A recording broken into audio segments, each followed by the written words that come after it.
Welcome to steno dictation. अगर आप हमारे चैनल पर नए हैं तो हमारे चैनल को सब्सक्राइब करें और बेल आइकन ज़रूर दबाएं। डिक्टेशन 5 सेकंड बाद शुरू होगा। स्टार्ट। एक ऐसे समय जब पाकिस्तान भारत से संबंध सुधारने का अनुरोध कर रहा है और शंघाई सहयोग संगठन की बैठक में भाग लेने के लिए पाकिस्तानी विदेश मंत्री को आमंत्रण भेजा गया है, तब यह प्रश्न उठ सकता है कि उसे सिंधु जल संधि में संशोधन के लिए नोटिस क्यों दिया गया। वास्तव में प्रश्न यह होना चाहिए कि यह काम पहले क्यों नहीं किया गया। सिंधु जल समझौता 1960 में हुआ था।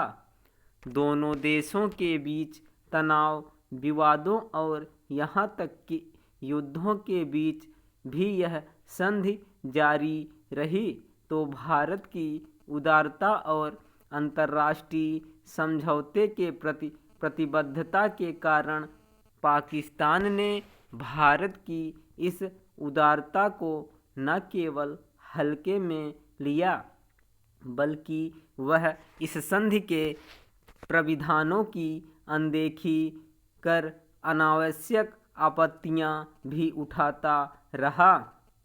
सिंधु जल समझौते में यह स्पष्ट है कि भारत सिंधु क्षेत्र की उन नदियों के पानी का उपयोग परिवहन, बिजली, कृषि आदि के लिए कर सकता है, जिनका पानी पाकिस्तान को जाता है।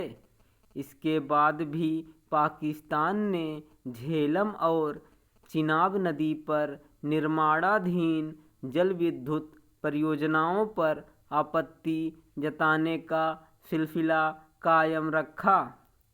माना जाता है कि भारत ने पाकिस्तान के इसी रवैये से आजिज आकर सिंधु जल समझौते की संशोधित करने के लिए उसे नोटिस जारी किया है।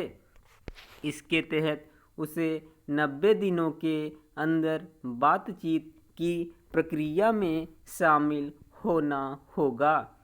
कहना कठिन है कि पाकिस्तान ऐसा करता है या नहीं, और यदि वह सहयोग नहीं करता तो भारत क्या निर्णय लेगा। भारत का फैसला कुछ भी हो, इसकी अनदेखी नहीं की जा सकती कि सिंधु जल समझौते से पाकिस्तान ही लाभ की स्थिति में है, और इसके बाद भी वह भारत के प्रति अपने शत्रुवत व्यवहार का परित्याग करने के लिए तैयार नहीं। इसका प्रमाण किसानगंगा और रातले जल विद्युत परियोजनाओं पर उसकी आपत्तियों से चलता है।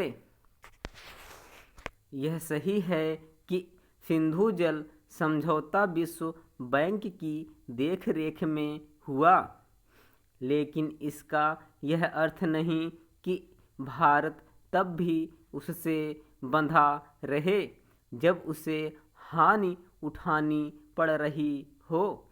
भले ही यह कहा जाता हो कि विश्व बैंक की भागीदारी वाले सिंधु जल समझौते को भारत अपनी ओर से रद्द नहीं कर सकता, लेकिन अंतर्राष्ट्रीय नियम कानून इसकी अनुमति भी देते हैं।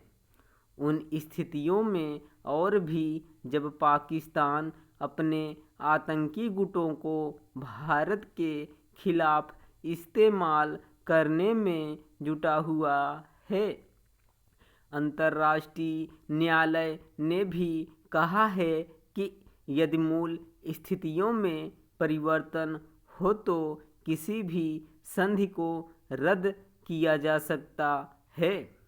उचित यह होगा कि भारत एक तो यह सुनिश्चित करे कि सिंधु जल संधि संतुलित रूप में संशोधित हो और दूसरे पाकिस्तान से दो टूक कहे कि यदि वह आतंकवाद को पालना पोसना बंद नहीं करता तो उसके लिए इस संधि पर कायम रहना कठिन होगा।